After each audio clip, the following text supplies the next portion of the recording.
You ever have an older relative who told you old family stories? Yeah, it's like that.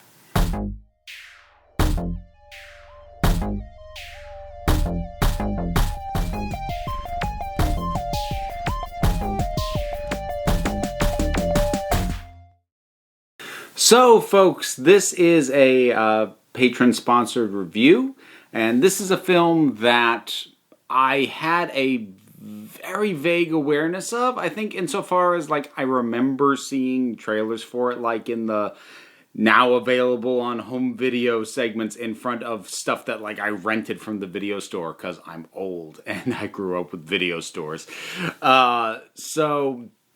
This is The Secret of Roan Inish. Now, I wasn't really sure what to expect going in. I knew it was a movie from John Sayles, and if you don't know who John Sayles is, he's actually kind of an interesting figure, all things considered, because basically he pays his bills as a script doctor and a screenwriter for hire for trash.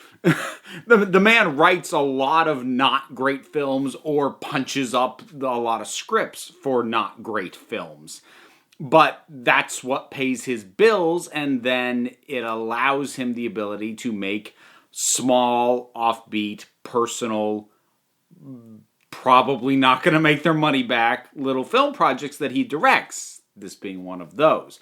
Now, I'd only seen 2 John Sayles movies prior to this. So going in, the guy had about a 50-50 split with me, because I had seen Lone Star, which I didn't really like, and 8 Men Out, which I like quite a bit, but neither of which I'd seen anytime recently. So this was an interesting one to look into. Now, trying to sum up the story is very difficult because it's not really a story in much of the traditional sense. There is stuff that happens. There is a narrative framework to it.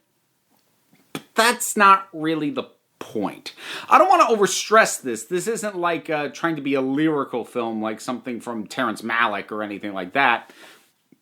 It's evoking something very specific. So this is set in Ireland. I don't know what year it's set in, but it's like early 1900s is the vibe I got. And it deals primarily with a young girl named Fiona who's comes from a family. Her immediate family, her father, siblings, mother, they lived in a city. Having moved there after sort of the traditional family home, the island of Roan Inish was abandoned for reasons that get explained as the movie goes on. And at the start of the movie, it opens with Fiona's mother's funeral and her father sort of accepting that he's not really in a position to raise this kid. Her other siblings are older and can kind of take care of themselves. Sends her off to live with her grandparents who live on the coast within sight of Roan Inish, but they don't live on the island anymore. And there are things that sort of happen with her that she learns and hears about, and that's kind of the thing. What this film goes to evoke is capturing the sense of oral history that was kind of the main way that family history was shared in that part of the world traditionally. Now, I don't know a ton about Irish folklore and things of that nature. I know a little bit, and what little I know I've always found fascinating. There was something I'd heard about recently that apparently the national libraries in Ireland had tasked young people in remote villages to basically find the oldest living person they could and ask that person to tell them family and fairy stories and record them, because all of these stories and all these traditions, they're completely oral, they're not written down. So that's very much how knowledge and folklore is passed on, or traditionally has been. And this film captures that whole feel. She gets stories told to her by her grandfather, by a cousin of hers, by her grandmother, and some of them overlap with each other, some of them contradict each other, some of them might have a basis in reality, some might be completely made up, but that's the feel of the thing overall. And as I said, there is a narrative, and there is sort of ultimately, there is a goal that Fiona develops that I can't really say what it is without getting into spoilers. But and I don't think I'm going to talk spoilers on this film because it's little known enough that I kind of want to. If what I'm talking about sounds interesting, I would recommend you go and see it, which I suppose brings me to the point that I did actually quite enjoy this. This is definitely different from a lot of what I take in terms of my own choices for entertainment, and certainly much different than the vast majority of what I talk about on this channel. It's the kind of film that, honestly, folks kind of have to pay me to watch, and that sounds bad, but I don't mean like, I'd never watch that. I just mean like, and I point this out, if you give me the option for like a little offbeat indie family kind of thing, or something with lasers and rockets or wizards or what have you, I'm usually going to go for that just because that's where my natural pull is. Doesn't mean I won't like what's over here. Just means you kind of have to push me to get to it. So the way I tend to experience films like this, and I do often enjoy them, but I have to have a friend who like really pushes me to watch it with them, or in the case like this, be commissioned to review it. And I have a feeling that the patronizer who commissioned me to review this has kind of been paying attention, because something that I've said more than a few times that I'm a sucker for is stories, about the power of stories, about how they bring us together, about how they bond us, about how we use them to pass on knowledge. And that is a very big part of this film. Since it is capturing that oral tradition of sort of rural Ireland, it is very much steeped in this notion that stories have meaning and power. Whether or not they're true isn't even the point, though if they are, or if elements of them are, maybe that's a bonus, but that there is power and there is value simply in the story and in the telling of the story, of the passing on of it. And there is something to be gained, something to be learned from that, whether it is something that you learn about the place in which you live, about the family that you come from. But there's something there that you can take from it, and that there is power and strength and unity, even in stories and storytelling. And like I said, I'm a big sucker for that.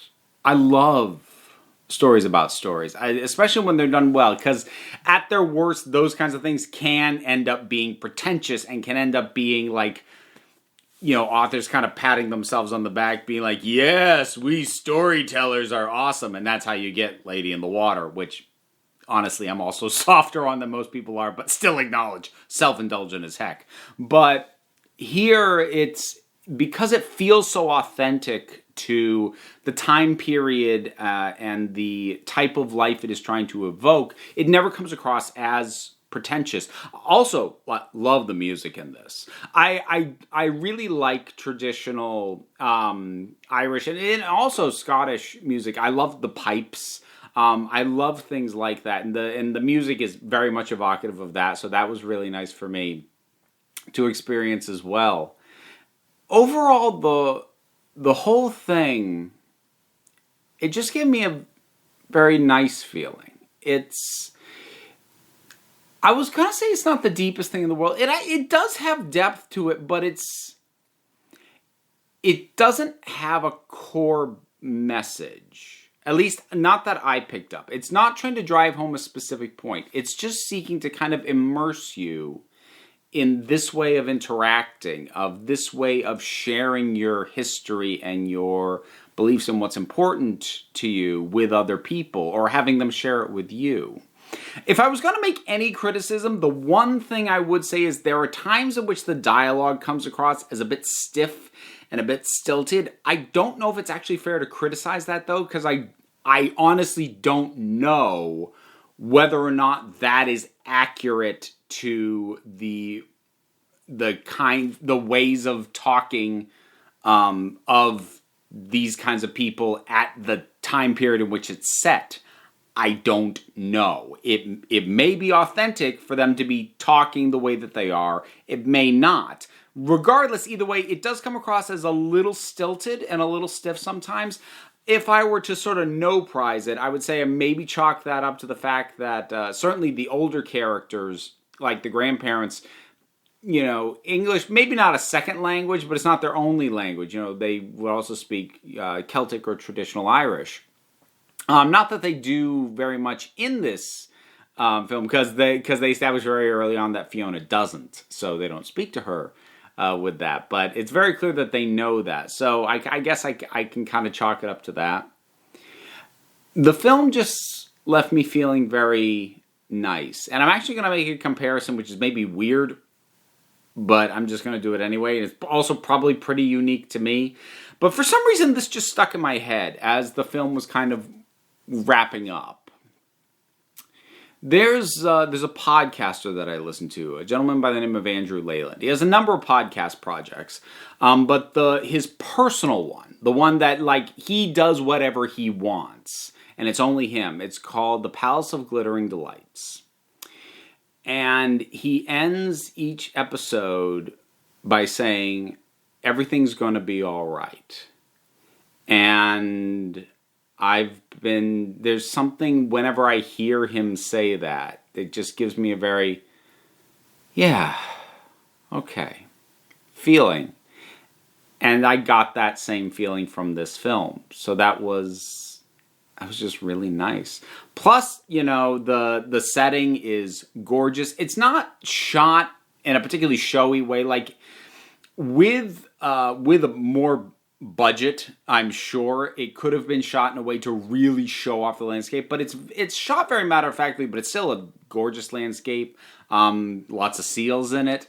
And it is a very nice film. You do have to be prepared to get around an authentic Irish accent, though. So if you're not used to hearing that, it might take you a little while to sort of cue into the dialogue. But I enjoyed this. And if you like offbeat stories, or if you're like me, you're a sucker for stories about stories, or you want to just try something a little less straightforward, if you can find this, I do recommend it. That's actually the trick. I couldn't, at least not on any of the services I subscribe to, I couldn't find it streaming. I couldn't even find it for rental, like digital rental on Amazon. I ended up having to get a secondhand copy. But if you can manage to get I'm not going to say because I'm sure getting it brand new mint in the box is crazy expensive. But if you can happen to come across it, and if anything that I've said sounds interesting to you, it's absolutely worth watching. I'm glad I saw it. And now own it, actually. So, yeah. That's The Secret of Roan Inish. An unusual film for me to talk about, but I kind of like that I am able to do that. So, what are your thoughts on this film? Have you ever heard of it? Have you seen it? Do you know John Sayles' other work? However you wish to participate in this, a favorite film based off of Celtic lore, that'd work. If you wanted an animated companion to this, Song of the Sea works very well.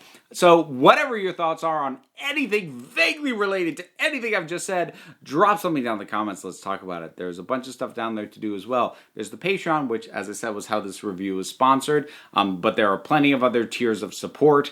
Plus, there's my socials down there, P.O. Box. Go check them out, or you also don't have to. I appreciate all the support I get, but I'm not going to tell you what to do, because at the end of the day, you're the council. I just run the meetings. And until next time, this council is adjourned.